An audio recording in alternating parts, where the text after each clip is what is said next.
हा सत्संग संत रामपालजी महाराजांचा असून मराठी भाषिक भक्त समाजास सहज समजावे म्हणून हिंदी भाषेतून मराठी भाषेत रूपांतरित करण्यात आलेले आहे.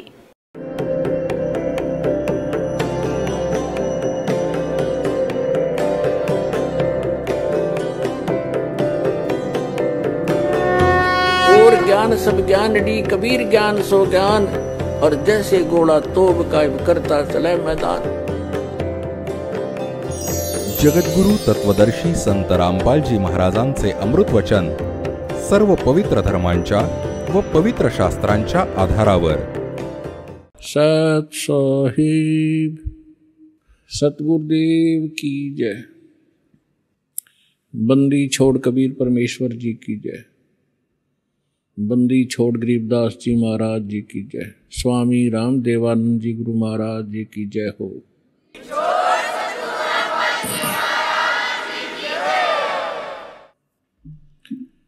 गरीब नमो नमो सतपुरुष को नमस्कार गुरु के नहीं. सुर नर मुनि जन साधु संतों सर्वस दी नहीं. सतगुरु साहेब संत सब दंडोतम प्रणाम. आगे पीछे मध्य हुए तिनको जहाँ कुर्बान. नराकार निर्विषम काल जाल वैभंजनम निर्लेपम निज निर्गुणम अकल अनुवेशंदुनम. सोहम सुरति समाप्तम सकल समाना निर्तलय. उज्ज्वल हिरंबर हरदमं बेपरवा अथाह वार पारनी मज्जतम. ग्रीव जो सुमर सिद्ध होई गणनायक गलताना. करो अनुग्रह सोई पारस पद परवाना. आदि गणेश मनाऊं गणनायक देवन देवा. चरण कमल लो लाऊं आद्यंत करूं सेवा. परम शक्ति संगीतम हृदय सिद्धिदाता सोई. अवगत गुण अतीतम सत्य पुरुष निर्मोही. जगदम्बा जगदीशम मंगल रूप मुरारी. तन मन अर्पों शीसम भक्ति मुक्ति भंडारी. सुर नर मुनि जन ध्यावे ब्रह्मा विष्णु महेशा.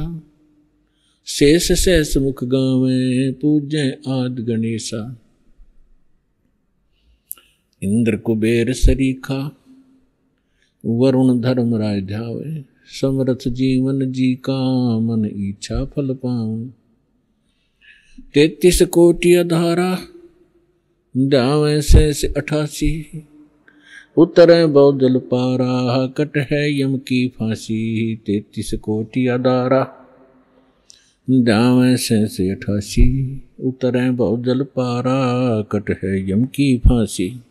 कर जोरूं विनती करूं डरूं चरण पर शीसे. गुरु जी राम देवानंद जी महाराज ने दियो नाम बख्शीस.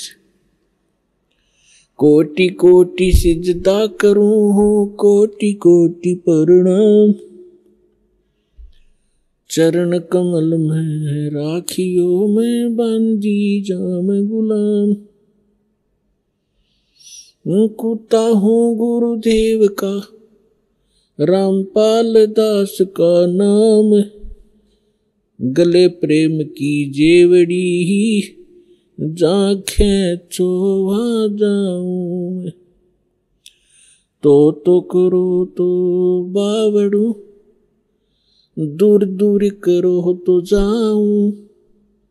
ज्यों राखो त्यों ही रहूं.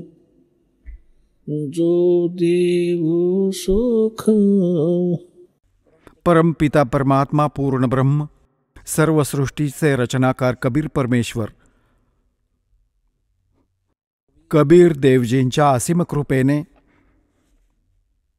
तुम्ही सर्व पुण्यात्मे परमात्म्याचा महिमा ऐकण्यासाठी उपस्थित झाला आहात. ज्या प्राण्यांचे ज्या जीवाचे पूर्वजन्माचे शुभसंस्कार उदय होतात त्यांना मानव शरीर प्राप्त होते.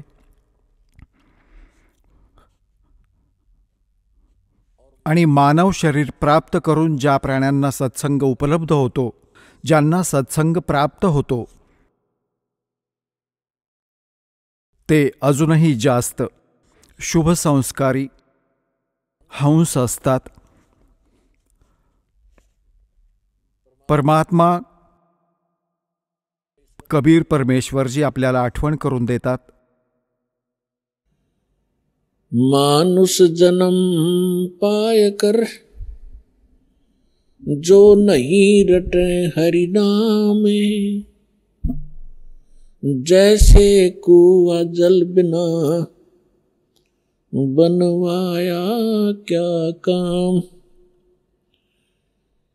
परमेश्वर जे आपले जनक आहेत, जे आपले हितैषी आहेत आणि जे आपल्याला यथार्थ तत्वज्ञान आणि यथार्थ भक्तिविधी सांगण्यासाठी स्वतःही या काळाच्या लोकात प्रवेश करतात. सतलोकातून आपल्या निज सुखमय स्थानाहून चालत ते भगवान येतात. तेच येऊन आपल्याला ज्ञान देतात की तुम्ही ज्या लोकात राहत आहात हा लोक काळाचा आहे आणि काळाच्या अर्थाने तुम्ही परिचित आहात. श्रीमद भगवद्गीता अध्याय नंबर 11 श्लोक नंबर 32 मध्ये गीता ज्ञानदाता श्रीकृष्णजींमध्ये प्रवेश करून हा काळ बोलत आहे. हा सांगत आहे की अर्जुन, मी काळ आहे आणि सर्व लोकांचा नाश करण्यासाठी आता प्रवृत्त झालो आहे. आता श्रीकृष्णजी तर पहिलेच अर्जुनाबरोबर होते, तर श्रीकृष्ण हे नाही म्हणू शकत की मी काळ आहे आणि आता सगळ्यांना खाण्यासाठी आता प्रवृत्त झालो आहे. आता मी प्रकट झालो आहे. हा काळ कोण आहे याविषयी राहून राहून सत्संगाच्या माध्यमातून सांगितले गेले आहे आणि सांगत राहू. आज थोडासा विषय दुसरा राहील. तर श्रीकृष्णजी यांच्या आत प्रवेश करून हा काळ बोलत आहे. हा स्वतः सांगत आहे की मी काळ आहे आणि सगळ्यांचा नाश करण्यासाठी प्रकट झालो आहे. तर यातून सहज समजलं जाऊ शकतं, विचार केला जाऊ शकतो की ज्याला आपण भगवान मानत होतो तो तर काळ आहे. ज्याच्याकडून आपण सुखाची आशा करत होतो त्याच्याकडे सुख नावाची वस्तू नाहीये. जसे कोणी अंगाऱ्यांपासून, अग्नीपासून आणि शीतलता शोधायचा प्रयत्न करतो तर त्याला ज्ञान नाहीये. कोणी भ्रमित करून ठेवलंय त्याला, हात पोळून घेत आहे राहून राहून. ठीक अशाच प्रकारे आत्तापर्यंत जितके ऋषी, महर्षी, साधू, संत झाले आहेत, जे परमात्म्याशी परिचित नाही होऊ शकले, ज्यांना भगवान भेटले नाहीत, त्यांनी याच काळाला परमात्मा जाणून याच्याकडून सुखप्राप्तीसाठी हजारो वर्षांपर्यंत आपल्या शरीराला झिजवले सुखाच्या प्राप्तीसाठी. आता प्रसंग हा उठतो की जिथे अंगारे पडत आहेत आणि तिथे शीतलतेची आशा जो करतो तर तो अज्ञानी व्यक्ती असतो.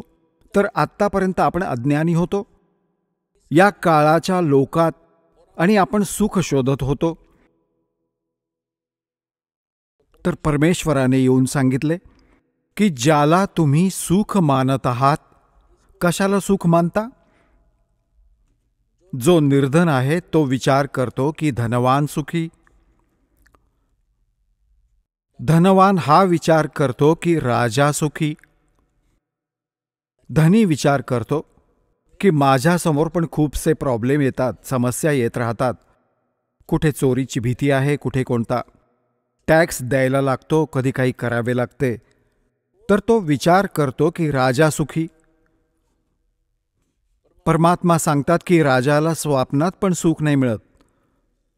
राजा लोक शेवटी हा विचार करतात की स्वर्गातले देवता सुखी असतील. स्वर्गातले देवता विचार करतात की या इंद्राला सुख खूप आहे, कारण की तो देवतांचा राजा आहे. आता इंद्राची हिस्ट्री गोष्ट तुम्हाला वाचाल पुराणांमध्ये.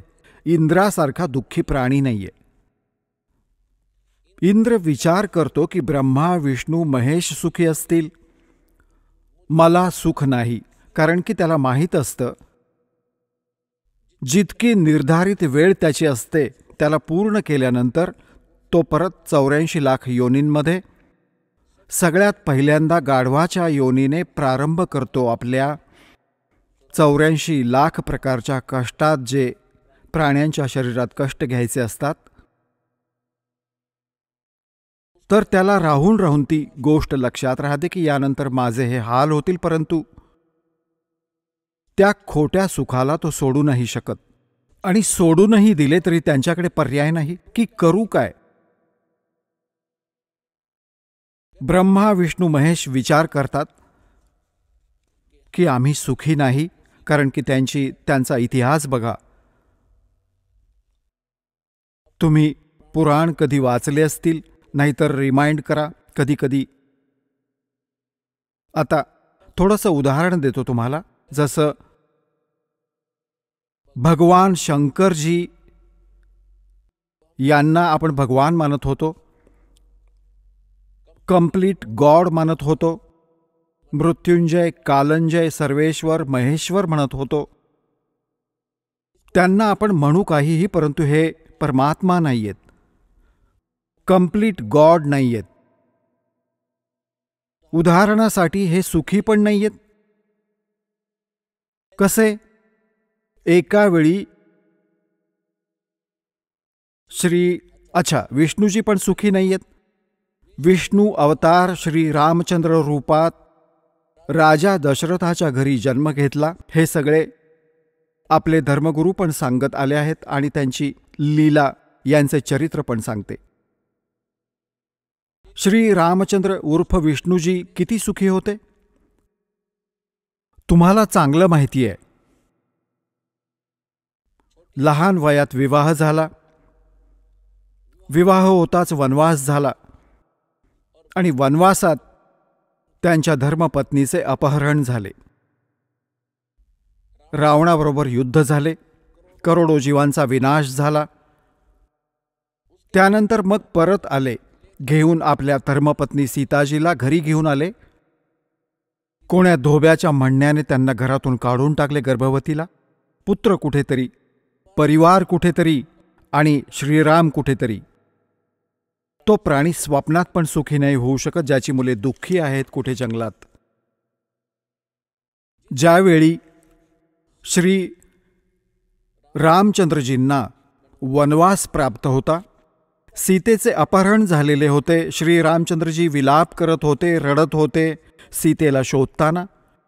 वरून भगवान शंकर आपल्या द्वीपातून, आपल्या लोकातून श्री रामचंद्रजी अर्थात विष्णूजींना प्रणाम करत होते. वरून पार्वतीने पाहिले की हे कोणाला प्रणाम करत आहेत महेश्वर. विचारल्यावर माहीत पडले की खाली जी व्यक्ती रडत आहे, वृक्षांना कवटाळून कवटाळून रडत आहे, पशूंच्या गळ्यात पडत आहे, त्यांना विचारत आहे माझी सीता कुठे गेली. त्याला हे प्रणाम करत आहेत आणि त्याला विष्णू भगवानांचा अवतार सांगत आहेत की हे भगवान विष्णू आहेत. पार्वतीला ही गोष्ट आवडली नाही. तिला विश्वास नाही वाटला की खरोखर ही व्यक्ती जी समोर रडत आहे आणि ज्याच्या पत्नीचे अपहरण झालेले आहे, ज्या कारणाने रडत आहे, तर तो भगवान नाही होऊ शकत. पार्वतीजींनी म्हटले की जी व्यक्ती रडत आहे तुम्ही त्याला भगवान सांगत आहात. माझा विश्वास नाही. मी तर याची परीक्षा घेईन आणि सीतारूप घेईन याच्या पत्नीचे, आणि जर ते मला ओळखतील तर मी मानेन की हे भगवान आहेत. भगवान शंकराने म्हटले की तू सीतारूप नको घेऊस. जर तू सीताजींचे रूप घेशील तर माझ्या उपयोगाची नाही राहणार, माझ्या आईतुल्य होशील. मी तुला ॲज अ वाईफ स्वीकार नाही करणार. मग त्यावेळी तर पार्वतीने म्हटले की ठीक आहे, मी नाही परीक्षा घेणार. भगवान शंकर निघून गेले इकडे तिकडे सैरसपाटा करायला. मागून पार्वतीने सीता रूप घेतले. श्री रामचंद्रजींसमोर उभी राहिली. त्यावेळी श्री रामचंद्रजींची दिव्य दृष्टी म्हणजे बुद्धी या काळ भगवानाने उघडली. आपल्या तर पत्नीची माहिती नाही याला की पळवून कुणी नेले, आणि समोर उभ्या पार्वतीला ओळखले, जिने बिलकुल ॲज इट इज सीताजींचे रूप घेतले होते. काय म्हटले की हे दक्षपुत्री माया, तुम्ही भगवान शंकरांना कुठे सोडून आलात? या गोष्टीला ऐकून पार्वतीला लाज वाटली आणि म्हणाली की भगवान शंकर तुम्हाला बरोबरच प्रणाम करत होते. मी तुमच्या परीक्षेसाठी सीतारूप घेऊन आले होते. हे सांगून ती निघून गेली. आता या कथेवरून तुमच्यासमोर खूप सारे परिणाम निघतील, रिझल्ट निघतील, निष्कर्ष निघतील.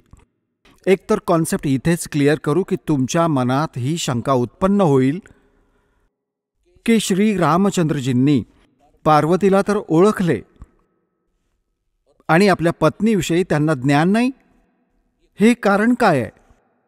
ज्यावेळी हे कारण तुम्हाला समजेल तर तुम्ही समजा अध्यात्म मार्गावर चालू लागलात. याचं कारण आहे जसे गीताध्याय नंबर 7च्या श्लोक नंबर 4, 5 आणि 6 मध्ये हा गीता ज्ञानदाता सांगतो की अर्जुन,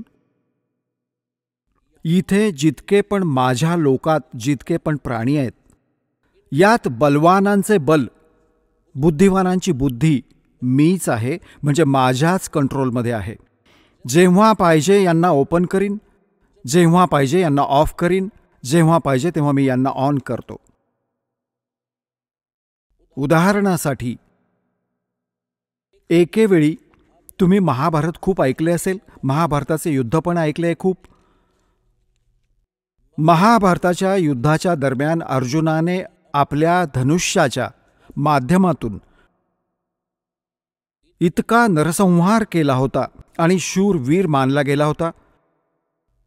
एका बाणाने 100 व्यक्तींना मारत होता. तेच गांडीव धनुष्य सुप्रसिद्ध होते त्याचे. ज्यावेळी श्रीकृष्ण अर्थात विष्णूजी श्रीकृष्ण रूपात देवकीच्या गर्भातून जन्मले होते, त्यानंतर त्यांनी श्रीकृष्ण रूपात जी लीला केली होती, जीवन व्यतीत केले होते, अंतसमयी त्यांचा मृत्यू एका शिकाऱ्याच्या विषाक्त बाणाने झाला होता आणि पांडवांना त्याने तिथे बोलावले होते. अंतसमयी पांडवांना श्रीकृष्णजींनी सांगितले होते की तुम्ही या सगळ्या महिलांना जितक्या द्वारकेमध्ये आहेत सगळ्यांना तुमच्या बरोबर घेऊन जा. इथे यादव कोणी वाचलेला नाही, कारण की दुर्वासाजींच्या शापाने इन्क्लुडिंग श्रीकृष्णजी यादव कुळ पूर्ण नाश झाले होते. छोटे बालक पण नव्हते वाचले. नर यादव जे गर्भात होते, ज्या गर्भवती महिला होत्या त्यांच्या गर्भात होते, त्यानंतर हा वंश परत चालू आहे. आणि म्हटले होते की तुम्ही त्यांना तिथे घेऊन जा तुमच्या राज्यात.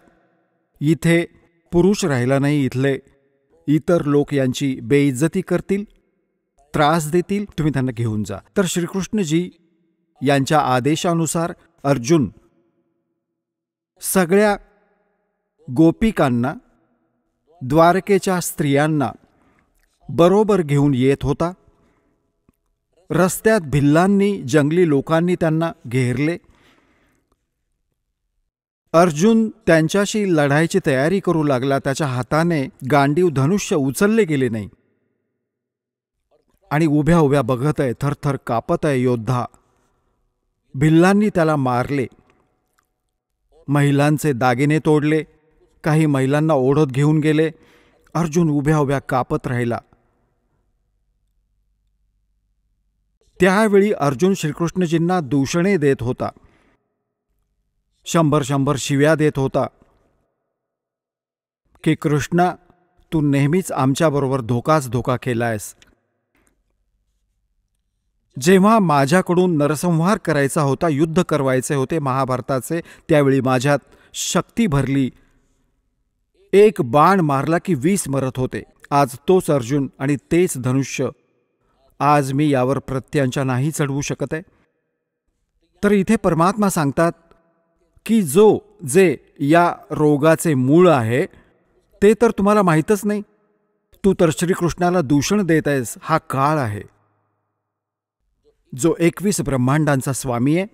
श्री ब्रह्मा, श्री विष्णू, श्री शिवजींचा पिता आहे. हा आहे इथल्या सगळ्या दुःखांचे मूळ. आणि तो स्वतः सांगतो गीताध्याय नंबर 7च्या श्लोक 5 पासून 6-7 मध्ये की मी बलवानांचे बल आणि बुद्धिमानांची बुद्धी मीच आहे, म्हणजे माझ्या कंट्रोलमध्ये. आता जेव्हा त्याला नाश करायचा होता महाभारतात, तेव्हा त्याला बल दिले. आता स्विच ऑफ केले. अर्जुन उभ्या मार खाते. ठीक याच प्रकारे श्रीरामचंद्रजींना त्यांची तिथे तर बुद्धी उघडली की ही सीता नाहीये, पार्वती आहे. आपल्या पत्नीची माहिती नाहीये, तिला कोणी पळवून नेले. ऑफ केली परत बुद्धी मग याने. तर पुण्यात्म्यांनो, हा काळ एक भयंकर जाळं आहे. जोपर्यंत तुम्ही याला नाही समजणार, ना भक्ती करू शकता, ना इथून निघून जाण्याचा प्रयत्न करू शकता. यासाठी तुम्हाला राहून राहून इथे बोलावले जाते. या काळाच्या जाळ्याला विस्ताराने समजावले जाते, कारण की तुम्हाला भीती वाटेल की तुम्ही कुठे राहतात, इथे कोणती आशा लावून बसला, कोणासाठी पूर्ण दिवस भटकत आहात. एक घर बनवीन, एक बंगला बनवीन, गाडी घेईन, मुलगा मोठा ऑफिसर बनेन, उद्या मृत्यू होतो मुलाचा किंवा वडिलांचा. तुम्ही बघता किती दुर्घटना होतात. मागे केदारनाथमध्ये हजारोंच्या संख्येने परिवार मारले गेले. अशा लोकात आणि तुम्ही सुख शोधत आहात. परमात्मा येऊन आपल्याला सांगत असत. तर भगवान परमेश्वराने येऊन आम्हाला सांगितले की याला एक पर्याय आहे. ते स्थान वेगळे आहे. तो भगवान वेगळा आहे, जो कधी दुःख नाही देत. तुम्ही अंगाऱ्यांमध्ये आणि शीतलता शोधत आहात. तुम्ही काळाच्या लोकात सुख शोधत आहात. आता प्रसंगाकडे येतो की ब्रह्मा, विष्णू, महेश पण सुखी नाहीत.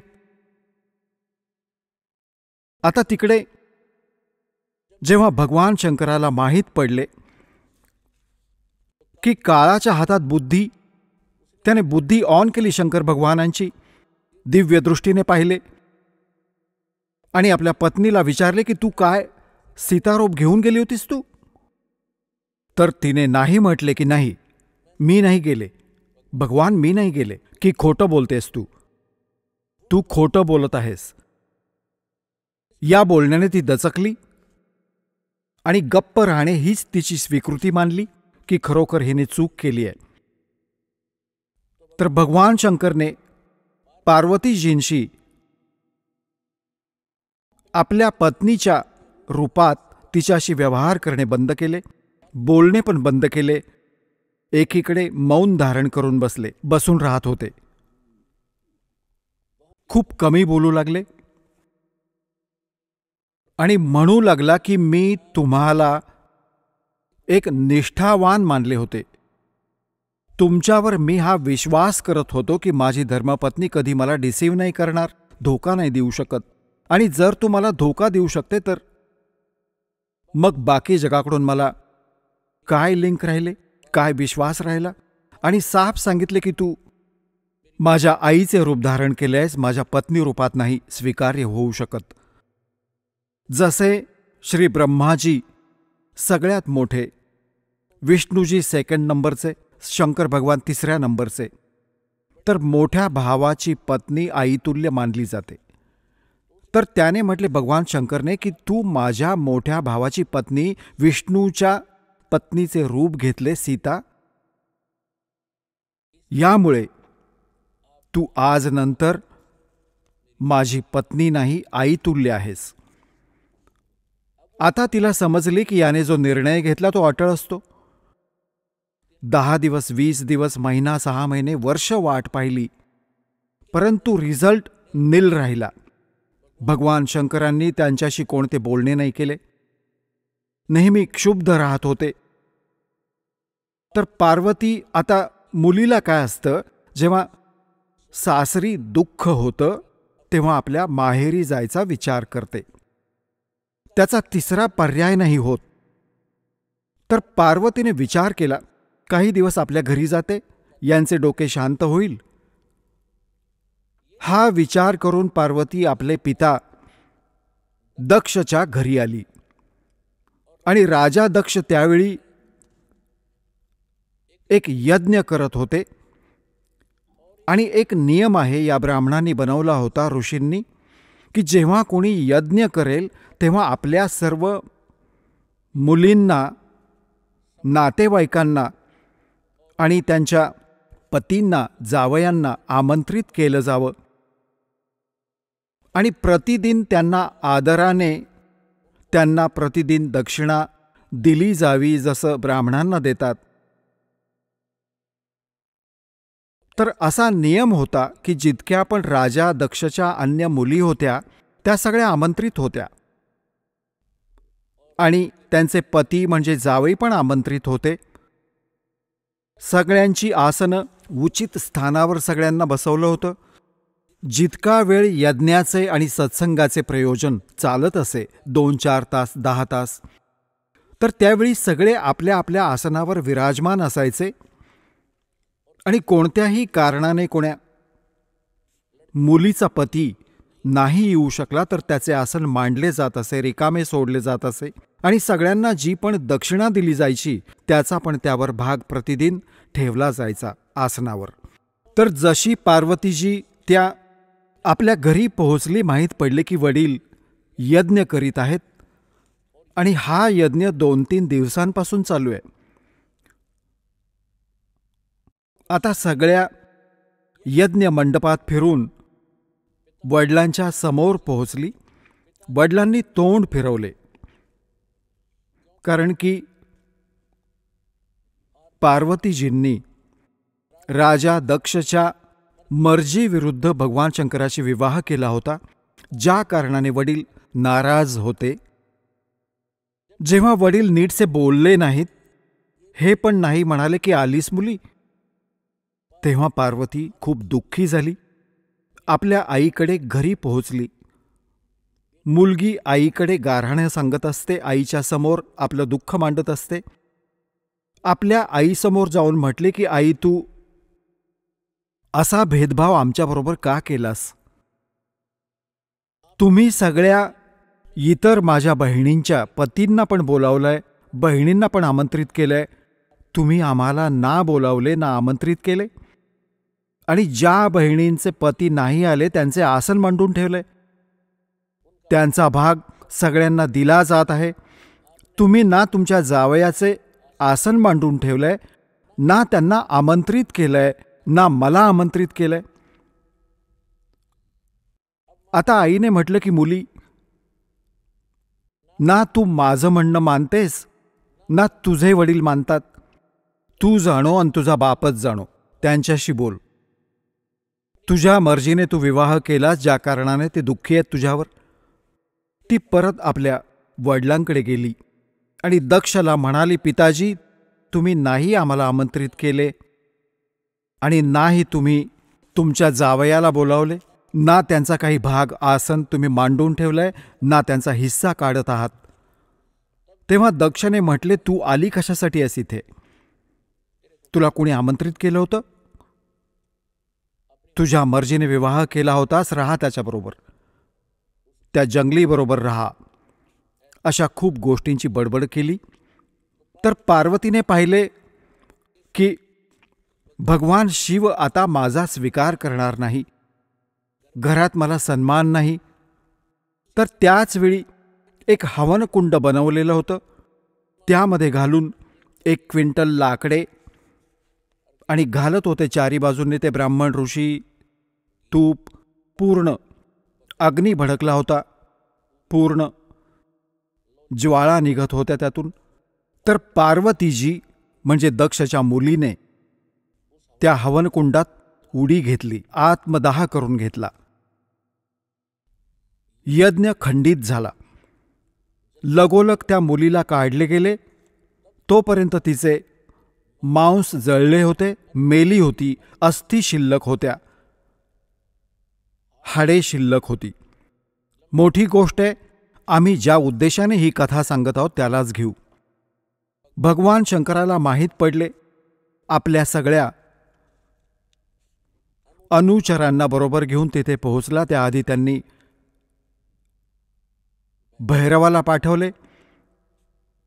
त्याने येऊन तिथली खूप मोठी कहाणी आहे. भगवान विष्णू पण विद्यमान होते त्या यज्ञात, भगवान ब्रह्माजी पण विद्यमान होते. जेव्हा त्यांना माहीत पडले की भगवान शंकर आपल्या सेनेबरोबर येत आहेत, तर ब्रह्माजी तर पहिले पळून गेले. विष्णूजी पळू लागले तर शंकर दक्षने म्हटले की हे भगवान, मी तुमच्याच सुरक्षेत हा यज्ञ केला होता, तुम्हीच मला आपत्तीत सोडून जात आहात. तर भगवान विष्णू मग थांबले होते. त्यांनी युद्ध केलं. युद्धात मग ते खूप पराभूत झाले, स्तब्ध झाले, मग पळून गेले ते तिथून सोडून. हे पुराणात वर्णन आहे, शिवपुराणात. सांगायचा भाव हा आहे की भगवान शिवने येऊन राजा दक्षची मान कापली. दुसऱ्यांच्या सांगण्यावरून मग त्यांना दुसऱ्यांदा जिवंत केले. जसे कोणता बकरा आणून त्यांच्या चेहऱ्याच्या इथे लावला. पुराणातील कथा तुम्ही खूप ऐकलेली आहे. आम्ही या विषयावर येऊ. आता पुण्यात्म्यांनो, जसे इथे परत शंका उत्पन्न होईल तुम्हाला की भगवान शिवने राजा दक्षला जिवंत केले आणि बकऱ्याची मान लावली, तर भगवान शंकरात पण शक्ती आहे. पुण्यात्म्यांनो, जसे धरमदासजींनी एकदा, आदरणीय धरमदास साहेबजींनी भगवान कबीर परमेश्वरजींना हाच प्रश्न केला होता की हे परमात्मा, तुम्ही सांगत आहात की राम आणि श्रीकृष्ण हे समर्थ भगवान नाही आहेत, म्हणजे विष्णू आणि शंकर आणि ब्रह्माजी.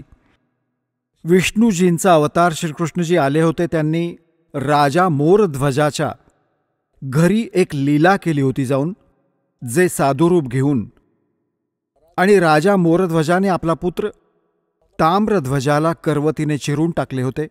भगवान श्रीकृष्णजींनी त्याला जीवित केले होते. तुम्ही हे सांगत आहात की हा सक्षम नाहीये, ही गोष्ट माझ्या पचनी पडत नाही. तेव्हा परमात्म्याने उदाहरण दिले होते की मुला, गोष्ट ऐक. इथे तर मोरध्वजाचा पुत्र ताम्रध्वजाला श्रीकृष्णजींनी जिवंत केले होते करवतीने देह फाडल्यानंतर, आणि त्याचा सख्खा भाचा सुभद्रा पुत्र अभिमन्यू महाभारताच्या युद्धात मारला गेला होता. पांडवांचा कुळनाश होत होता. हाहाकार माजला होता. श्रीकृष्ण रडत होता, त्याची बहीण रडत होती, 5ही पांडव डोके आपटत होते. त्यावेळी अभिमन्यूला जीवित नाही केले त्याने. त्यावेळी कुठे गेले होते त्याचे ते सामर्थ्य? तेव्हा धरमदासजींनी म्हटले होते, भगवान, याचे उत्तरही तुम्हीच देऊ शकता. आम्ही तर बस मुलांसारखे प्रश्न आहेत आमचे, मुलांसारखी बुद्धी आहे आमची. ही पण गोष्ट खरी आहे तुमची की तिथे का जीवित नाही केले त्याला? तर परमात्म्याने म्हटले की ताम्रध्वज मुलाचे आयुष्य बाकी होते, आणि ज्याचे आयुष्य बाकी आहे हे डॉक्टर एक पाय कापून दुसऱ्या ठिकाणी लावतात. इथली कातडी काढली तिकडे जोडली, हे तर वैज्ञानिक करतात या कामाला. आणि ज्यांचे आयुष्य शिल्लक नाही तिथे डॉक्टर फेल होऊन जातात स्वतः. डॉक्टर हार्ट अटॅकचे हार्टचा स्पेशलिस्ट डॉक्टर, आणि हार्टच्या आजाराने ग्रस्त, आणि हातात गोळी टॅबलेट, खाऊ पण नाही शकला, 1 मिनिटात श्वास पूर्ण संपले. तर भगवानापेक्षा मोठे ना कोणते विज्ञान आहे, ना हे छोटे भगवान आहेत. भगवान तर भगवानच आहेत. तो समर्थ आहे, सत्य पुरुष आहे. तेव्हा परमात्म्याने सांगितले की ताम्रध्वजाचे आयुष्य बाकी होते, अभिमन्यूचे आयुष्य इतकेच होते, आणि हा भगवान इतकेच काम करू शकतो. आयुष्य बाकी होते तर त्याचे राजा दक्षला दुसऱ्याची मान जोडली. चल भावा, परंतु हे सक्षम नाही आहेत. आता पुढे बघा काय होते की भगवान शंकराने पार्वतीजींच्या अस्थी उचलल्या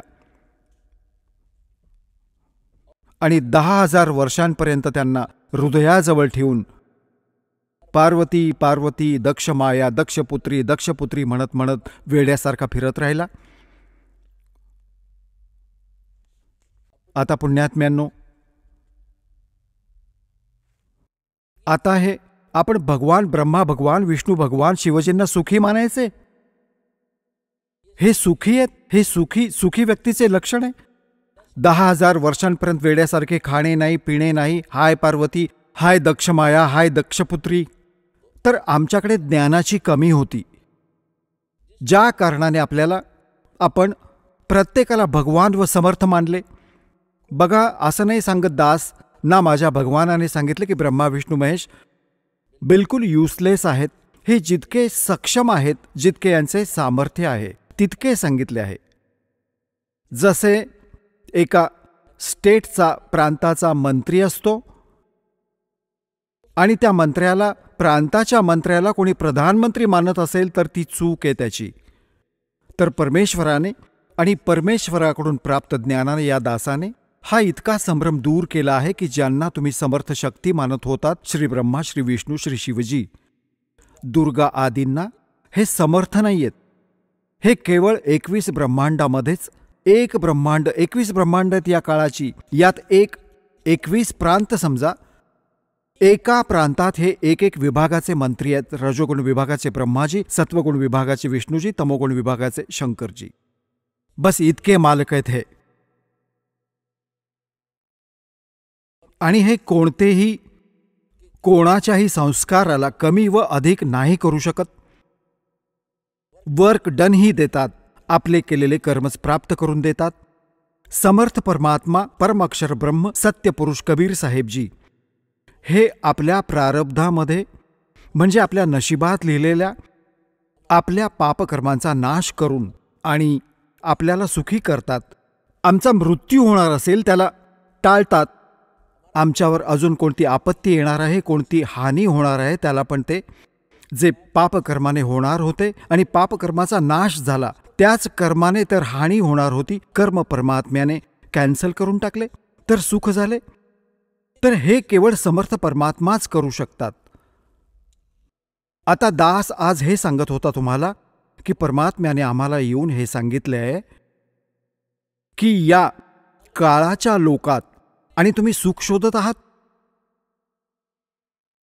ज्यांना तुम्ही परमात्मा मानत होतात ते तुमचे भगवान सुखी नाहीत. कधी स्वप्नात सुख नाही मिळाले त्यांना. भगवान श्रीकृष्णजींचा जन्म झाला, मामा शत्रू बनला, जेलमध्ये जन्म झाला आणि मामा शत्रू मागे लागला. कधी जरासंध मारायला येत आहे, कधी शिशुपाल काठी उचलत आहे, कधी जरासंध, कधी काल्यवन आला. शेवटी भगवानाने म्हणजे या 3 लोकांच्या इतके सामर्थ्य असलेल्या या मालकाने आपल्याला दिलासा प्राप्त करण्यासाठी की जरा सुखाचा श्वास मला मिळावा, मथुरा सोडली आणि द्वारका बनवली. खूप दूर जाऊन जंगल होतं पहिलं मध्ये, बिलकुल निर्मनुष्य होत असे, माहीत पण नसे पडत की कुठे निघून गेले लोक. द्वारका समुद्रात एका टापूवर जाऊन आपले जीवन निर्वाह केले. आणि अंत कसा झाला श्रीकृष्णजींचा? आता भगवान सूक्ष्म वेदात सांगतात, एका वेळेस द्वारकेच्या किनाऱ्यावर, द्वारकेच्या वनात एक असते जंगल, एक असते वन, म्हणजे स्मॉल फॉरेस्ट, छोटं जंगल जे गावाच्या नगराच्या आसपास असतं, त्याला वन म्हणतात. तर तिथे वनात जाऊन दुर्वासा ऋषी बसले आणि दुर्वासा ऋषी यांच्याविषयी खूप प्रसिद्धी होती, त्यांचा खूप बोलबाला होता. वेल नोन होते ते की भूत, भविष्य आणि वर्तमानाचे ते पूर्ण ज्ञाता आहेत. आणि त्यावेळी यादव 56 कोटी झाले होते संख्येने, 56 कोटी. द्वारकेच्या मध्ये राहणारे.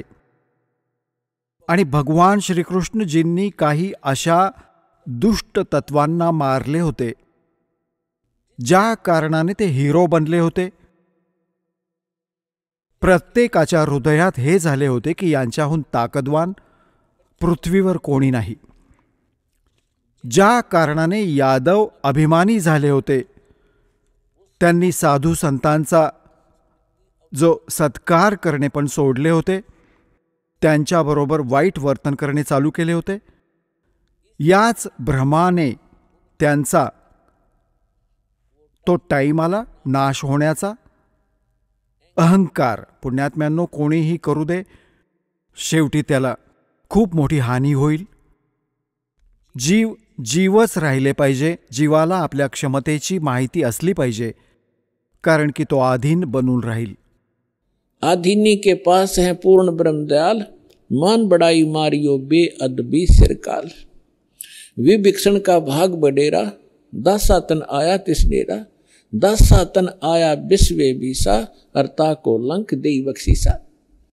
हे उदाहरण देऊन समजावतात परमात्मा की आधीन व्यक्तीच्या बरोबर भगवान असतो आणि इथली जी खोटी नाटी सुख आहेत ती पण त्या आधीन भक्तालाच प्राप्त होतात।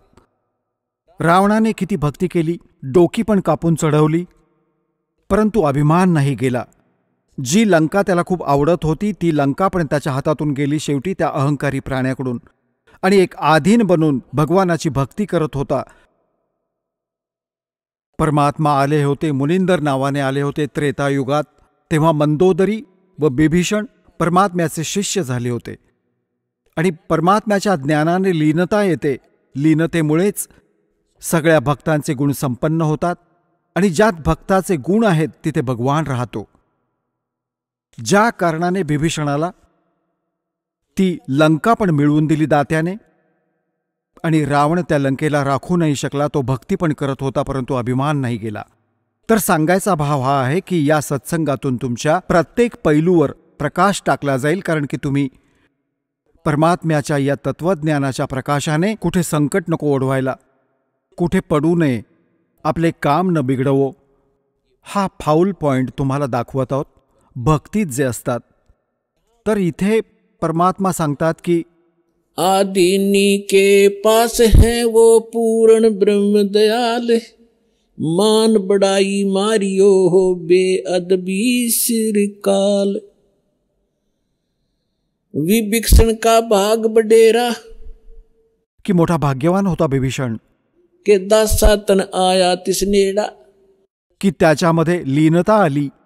विभीषण का भाग बडेरा, दासातन आया तिसनेड़ा, दासातन आया विश्वे बीसा, जाको लंक दई बख्शीसा। ऐसा दासातन है भाई, लंक बकसते वार न लाई। मग परमात्मा सांगतात की तो नम्र आत्मा बिभीषण भगवानाची सद्भक्ती करत होता, तर हे खोटे सुख पण जर तुम्हाला पाहिजे तर या प्रकारे मिळेल। लीन रहा, जोपर्यंत राहाल तुम्हाला सुखाची भावना राहील आणि मग मोक्ष प्राप्त होईल। आता आपण येऊ त्या प्रसंगाकडे की यादव सगळे भगवान श्रीकृष्णाच्या आडून अहंकारी झाले, साधू संतांचा सत्कार सोडून दिला, त्यांच्याबरोबर चेष्टा करू लागले। तुम्ही काय आहात, तुम्ही भटकत फिरता जंगलात, तुम्ही कोणता धंदा करून का नाही खात, अशा प्रकारची भाषा बोलू लागले। त्यावेळी दुर्वासाजी त्या वनात जाऊन बसले, द्वारकेच्या बाहेर थोड्याशा दूरवर, आणि द्वारकेत या गोष्टीची एक अशी अफवा उठली, चर्चेचा विषय झाला की एक महापुरुष आले, दुर्वासाजी मोठे पोहोचलेले संत आहेत आणि भूत भविष्य आणि वर्तमानाचं सगळं जाणतात। श्रीकृष्णजींचा पुत्र प्रद्युम्न आणि त्याच्या मित्रांना मिळून एक कुचेष्टा सुचली। त्यांनी एक निर्णय घेतला की असे ऐकत आहोत की हे दुर्वासाजी मोठे पोहोचलेले महापुरुष आहेत आणि भूत भविष्य सर्व जाणतात, यांची परीक्षा घेऊयात। त्यांनी काय केलं की प्रद्युम्नला, श्रीकृष्णजींच्या पुत्राला, एका स्त्रीचं सोंग बनवलं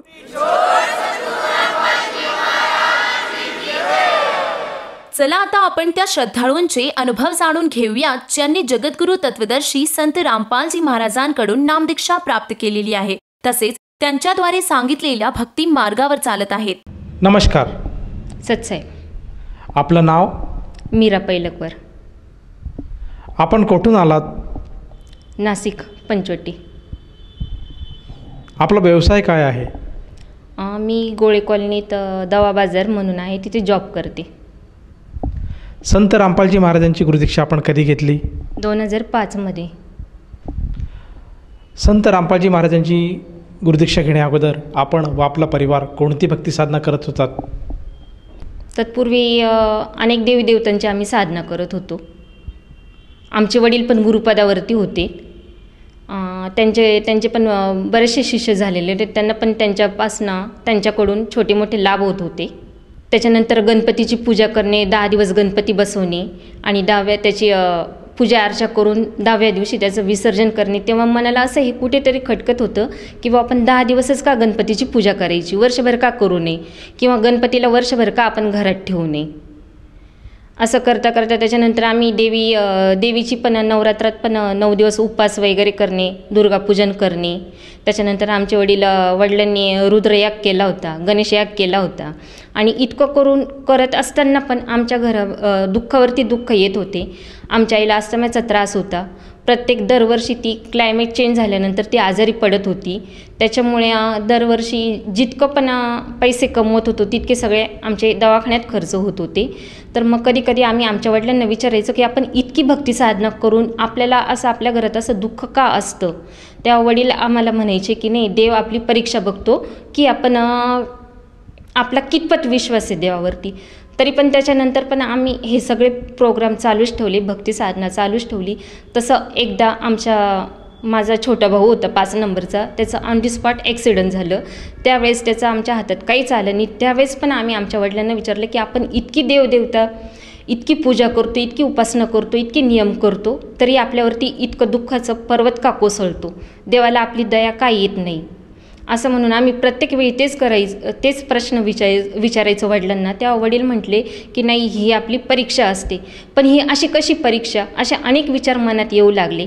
त्याच्यानंतर 2005मध्ये आमचे मोठे भाऊ चंद्रकांत कानडे म्हणून यांनी संत रामपालजी महाराजांची दीक्षा घेतली. आणि त्याच्यानंतर 15 दिवसांनी माझा छोटा मुलगा शुभम पैलकवार, तो पण 10-11 वर्षाचं होतं, त्यांनी पण नामदीक्षा घेतली. ते फक्त सतसाहेब करायचे. आणि त्यांची जी पूजा अर्चा बघून मला खूपच नवल वाटलं की ही किती साधी आणि सोपी पूजा आहे की सहज आपण काम करता, चालता, बोलता करू शकतो. ती मला खूप आवडली. त्याच्यानंतर अचानकपणे माझी तब्येत बिघडली म्हणजे मला ताप आला की मी 2 मिनटंसुद्धा अंथरुणावरून उठून आणि पांघरून घेऊ शकत नव्हती. तेव्हा मी नामदीक्षा तर नव्हती घेतली, पण गुरुजींना मनोमन प्रार्थना केली, सतसाहेब मला तर काही माहिती नाही, पण तुम्हीच माझे पिता आहात. आणि सकाळी उठून बघते तर अतिशय माझा ताप पण नाहीसा झाला आणि मी दवाखान्यात न जाताच मला बरं वाटायला लागलं. त्याच्यानंतर मला पण वाटलं की आपण पण ही गुरुदीक्षा घ्यायला पाहिजे. जसं तुम्ही सांगत आहात की आपले वडील हे स्वतः एक गुरुपदावर होते आणि त्यांच्याकडे बरेचसे भाविक येत होते आणि त्यांना त्यांच्या साधनेमुळे तात्पुरत्या स्वरूपात लाभ पण प्राप्त होत होता. परंतु याविरुद्ध आपल्याला कुठल्याही प्रकारचा लाभ होत नव्हता. उलट आपल्या घरामध्ये दुःखच दुःख होते. परंतु जेव्हा आपल्या बंधूंनी संत रामपालजी महाराजांची दीक्षा घेतली आणि त्यानंतर आपण जेव्हा आजारी पडलात, तर अशी काय गोष्ट तुम्हाला लक्षात आली की तुम्ही संत रामपालजी महाराजांकडनं आकर्षित झाले आणि त्यांच्याकडनं आपण नामदीक्षा कशा स्वरूपात घेतली? त्यावेळेस रात्री मी मला तर काही माहिती नव्हतं की मंत्र कसा जप करायचा, काय असंही काहीच मला माहिती नव्हतं. पण ते सगळे एकमेकांना सतसाहेब म्हणायचे. मी पण तेवढंच म्हटले की सतसाहेब आता तुम्हीच आहेत माझ्यासाठी असं म्हणून. पण आणि मला त्याच 5 ते 10 मिनटात मला प्रत्यक्ष म्हणजे गुरुजींचं दर्शन झालं. जसं काही गुरुजींनी माझ्या डोक्यावरती हात ठेवला आणि मी सकाळी उठून बघते तर माझ्या अंगावरती पांघरून पण नव्हतं. तरी पण मला रात्री माहिती नाही इतकी का थंडी वाजत होती. आणि मग तेव्हापासून मला पण असं वाटलं की आपण इतकी साधना करतोय पण इतका आपल्याला पटकनी लाभ कधीच भेटला नाही. पण त्या दिवसापासून मला असं वाटलं की आपण सुद्धा स्वतः नामदीक्षा घ्यावी आणि ह्या मार्गामध्ये यावं. त्याच्या पहिले मी पण स्वतः 9 दिवसाचे उपवास करायची, भरपूर साधना केली. त्याच्यानंतर वल्ल्या वस्त्रासह रात्री 12 वाजता बसून व्यंकटेश स्तोत्राचं पारायण करायचं.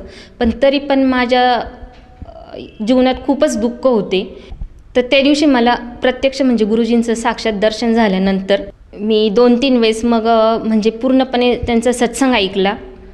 तो सत्संगमध्ये मला त्यांनी जे आपले सद्ग्रंथ उघडून दाखवतात, प्रत्येक श्लोक वगैरे ते दाखवतात आणि ते मला पूर्ण त्यांचं ज्ञान आवडलं. म्हणून मी तिथे जाऊन त्यांची नामदीक्षा घेतली.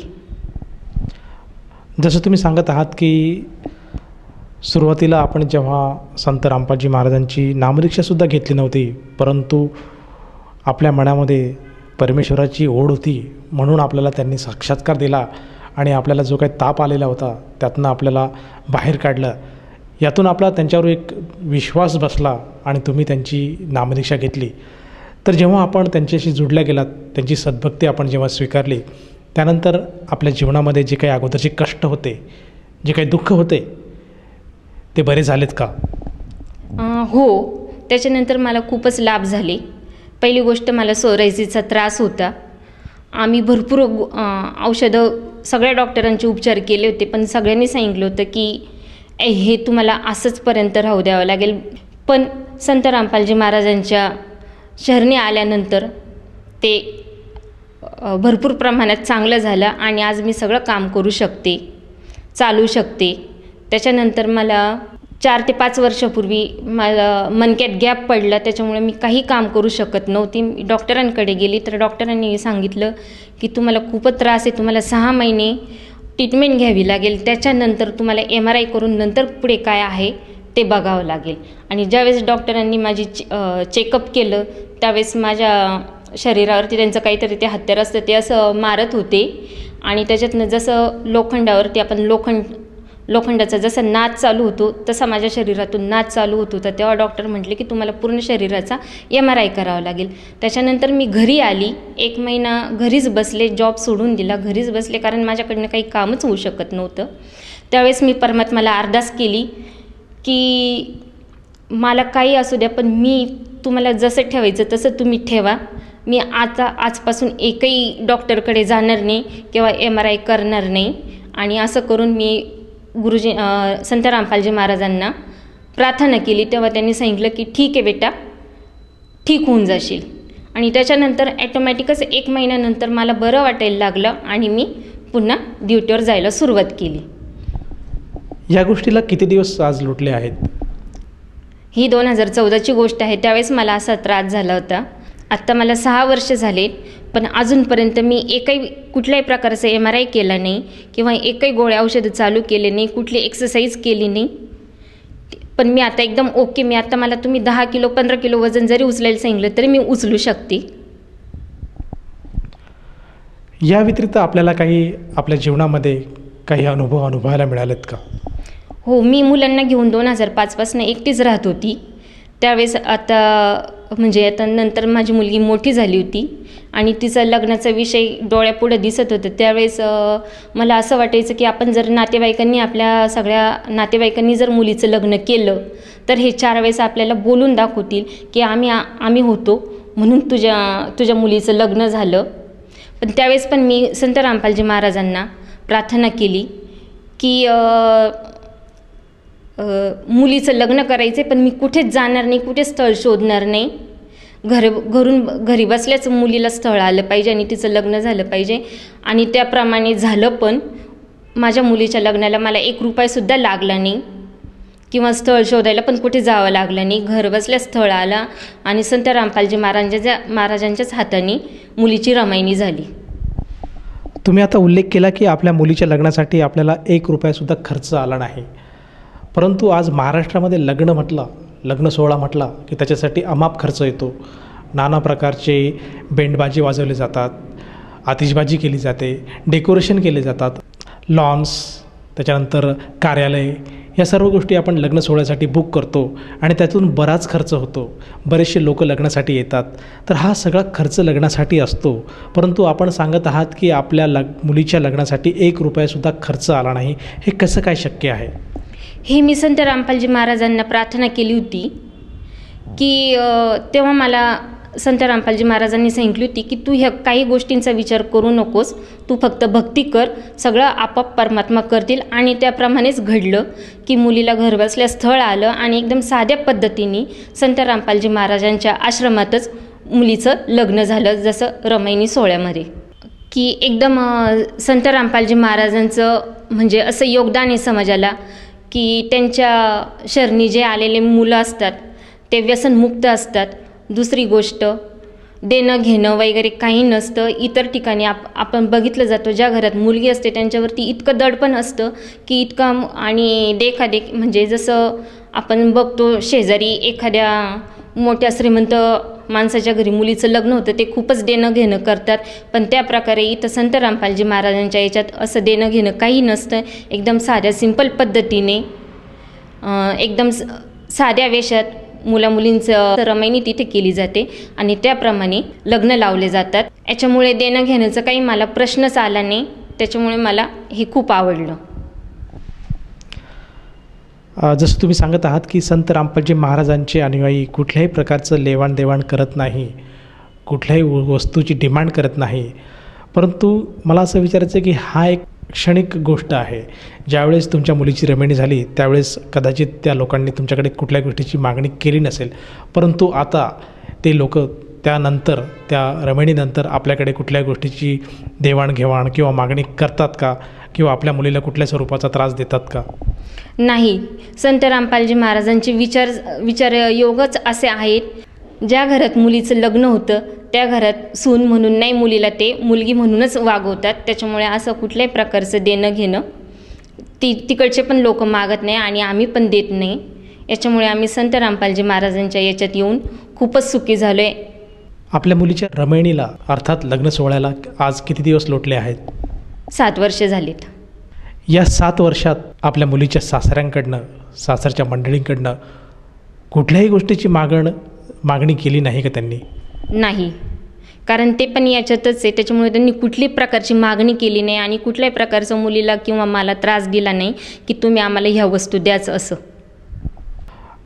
ताई, जसं आपण सांगत आहात की संत रामपालजी महाराज आजच्या घडीला महिलांसाठी जे काही समाज कार्य करत आहात ते अद्वितीय आहे. आजच्या घडीला जे महाराष्ट्रामध्ये नव्हे तर जगभरात जी कुरीती आहे, हुंडा घेणं देणं, या कुरीतीला त्यांनी आळा घातलेला आहे. तर आज समाजामध्ये बरेचसे असे लोक आहे की जे सद्भक्तीसाठी आतुरतेने वाट बघत आहेत. तर अशा समाज बांधवांना, अशा गरजवंतांना आपण आपल्या अनुभवातून काय संदेश द्याल? संदेश तर नाही, पण मी करबद्ध सगळ्या समाजाला आणि माझ्या बंधू भगिनींना विनंती करते की आज जो असा संत रामपालजी महाराजांनी समाज निर्माण केलेला आहे की देणं घेणं, हुंडा वगैरे, आज त्याच्यासाठी कितीतरी लोक कर्जबाजारी होतात आणि त्याच्यातून ते मुलींचे लग्न करतात, पण नंतर ते कर्ज फेडताना खूप दुःखी होतात. याच्यासाठी मी सर्वांना ही प्रार्थना करते की सगळ्यांनी संत रामपालजी महाराजांचे विचार ऐका, त्यांचे सत्संग ऐका. विविध चॅनलवरती त्यांचे सत्संग येतात, ते आपल्याला आपल्या सद्ग्रंथातून सांगतात. आणि सगळ्यांना फक्त हीच विनंती करते की तुम्ही संत रामपालजी महाराजांचे सत्संग बघा आणि त्यांचा नामउपदेश घ्या. कारण हा माणसाचा जन्म खूप दुर्लभ असतो, हा आपल्याला प्रत्येक वेळी नाही भेटू शकत. म्हणून जे संत रामपालजी महाराजांचे विचार, ते विचार ऐकून नंतर तुम्ही त्यांच्याकडनं नामदीक्षा घ्या. जसं तुम्ही सांगत आहात की आज समाजाने संत रामपालजी महाराजांचं ज्ञान स्वीकारायला हवं आणि त्यांच्याकडनं नामोपदेश घेऊन आपल्या जीवनाचं कल्याण करायला हवं. तर ह्या अनुषंगाने जर एखाद्या साधकाला जाणवलं की आपणसुद्धा संत रामपालजी महाराजांची नामदीक्षा घ्यायला हवी, तर तो साधक किंवा ती व्यक्ती नामदीक्षा कशी घेऊ शकेल? ज्यावेळेस सत्संग चालू असतात त्यावेळेस खाली मोबाईल नंबर्स येतात आणि प्रत्येक जिल्ह्यात नामदान उपदेश केंद्र चालू केलेलं आहे. तिथे फ्रीमध्ये आपल्याला नामदान भेटतं. अशा प्रकारे घेऊ शकतात. धन्यवाद. सत्साहेब.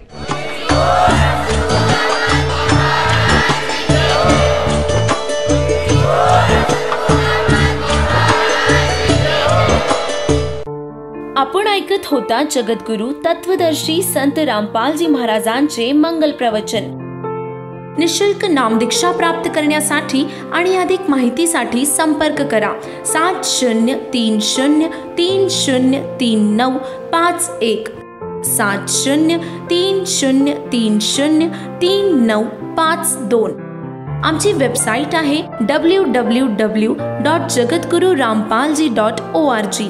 सर्व पवित्र धर्मांच्या पवित्र शास्त्रांवर आधारित प्रमाणित अनमोल पुस्तक ज्ञानगंगा किंवा जगण्याचा मार्ग यापैकी कोणतेही एक पुस्तक निशुल्क मागविण्यासाठी आम्हाला आपले पूर्ण नाव, पूर्ण पत्ता, पिनकोड सहित आणि फोन नंबर लिहून 7030303951 7030303952 या नंबरावर SMS करू शकता किंवा आम्हाला 7030303950 या नंबरावर WhatsApp देखील करू शकता.